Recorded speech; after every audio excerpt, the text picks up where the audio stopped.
Hello everyone, সবাই কেমন আছেন? আশা করি সবাই ভালো আছেন। আজকে আমরা যাচ্ছি পাঁচগাঁও। যাওয়া যাক, যেতে যেতে অনেক কিছু দেখা হবে, অনেক কথা হবে। একটু জায়গা রাস্তার কাজ চলতেছে, রাস্তার পাশ দিয়ে ছোট ছোট হাওর, যা দেখতে ভালোই লাগে। আমার কি বিয়ার বয়স হয় নাই, পরিবার কি বিষয়টা বুঝে নাই। যাই হোক, আমার মনে হয় বিয়ার বয়স হয় নাই। আমরা যাচ্ছি পাঁচগাঁও। আসলে কেন যাচ্ছি, কি কারণে যাচ্ছি, আপনারা ভিডিওটা শেষ পর্যন্ত দেখলে বুঝতে পারবেন। আপনারা দেখতে পারতেছেন রাস্তাটা অনেক ভালো, তাই যাইতে একটু সময় লাগবে।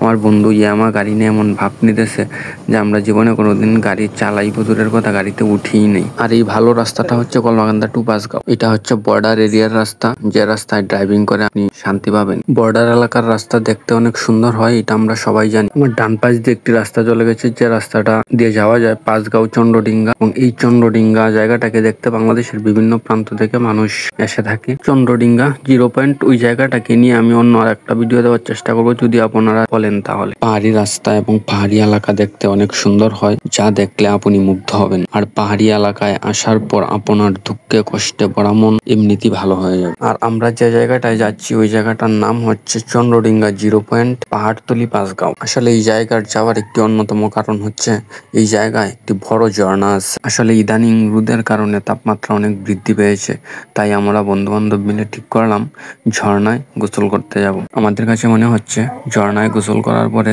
আমাদের শরীরটা একটু শীতল হবে। প্রচন্ড গরমের তাপমাত্রা থেকে আমরা একটু রেহাই পাবো। আমার মনে হচ্ছে আমাদের শরীর শীতল করার আগে আরো কেউ ওই ঝর্ণায় গিয়েছে তাদের শরীর শীতল করার জন্য। আমরাও আর দেরি করবো না, চলে যাব ঝর্ণার দিকে। তবে গাড়িগুলা একটু ভালো জায়গায় রেখে আসলাম, যেন পরবর্তীতে কোনো সমস্যা না হয়। জায়গাটা খুব নীরব নিস্তব্ধ।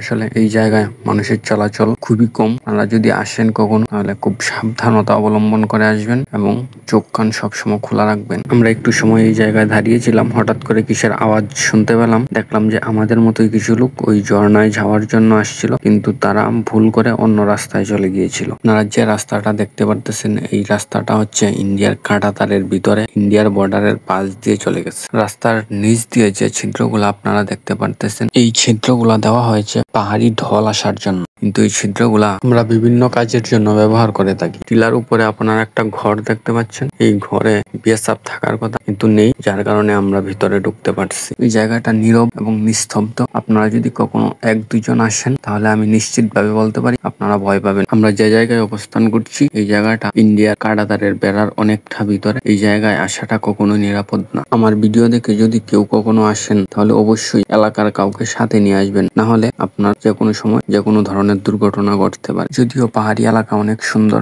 কিন্তু এই জায়গাটা আরেকটু বেশি সুন্দর। আসলে আপনাদের ভালো লাগবে, যদিও আসাটা নিরাপদ না। আমরা ঝর্ণার কাছাকাছি চলে আসছি। আসলে প্রচন্ড রোদ এবং অনেকটা জায়গা হেঁটে আসতে হয়েছে, তাই খুব ক্লান্ত লাগে। ঝর্ণায় প্রবেশ করার রাস্তা হচ্ছে এইটা। দেখে মনে হতে পারি আমরা কোনো গুহায় প্রবেশ করছি। আমরা রাস্তা দিয়ে যাওয়ার পথে অনেক আওয়াজ শুনতে পারতেছিলাম। ভিতরে প্রবেশ করে দেখলাম আমরা আসার আগে আরো অনেক মানুষ গোসল করেছে। বৃষ্টি না থাকার কারণে ঝর্ণার পানি কম, কিন্তু পানি অনেক ঠান্ডা। ওই পানিতে গোসল করা বেশি সময় আমাদের জন্য ঠিক হবে না। তাছাড়া আমরা ইন্ডিয়ার অনেকটা ভিতরে প্রবেশ করে ফেলেছি, তাই আমাদের যত তাড়াতাড়ি সম্ভব এই জায়গা থেকে বেরিয়ে পড়তে হবে, না হলে যে কোনো ধরনের সমস্যা হতে পারে। আমার বন্ধুরা গোসল করার জন্য প্রস্তুতি নিচ্ছে, কেউ ছবি তোলার জন্য প্রস্তুতি নিচ্ছে। আমিও গোসল করতে চলে যাব।